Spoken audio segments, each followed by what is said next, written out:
What is up, Ketchup? It's Dimitri here at welcome sa Unbox din pag may time. At sa episode na to, i-unbox ko ang isang item na nabili ko sa Wala Sana.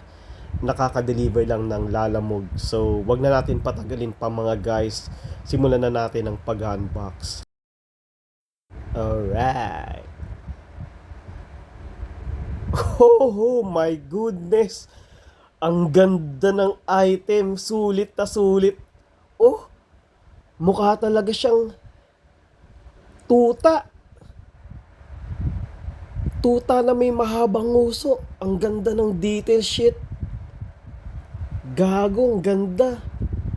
O yung kamay, oh. Para talagang sa aso. Yung pagkakakulay.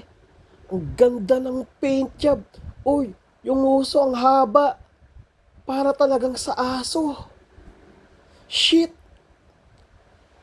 Oh, yung mata. Oh, gumagalaw din parang totoo. Yung ngipin. Matulis saka meron ding rabies. Pag nakagat ka, shit. Grabe.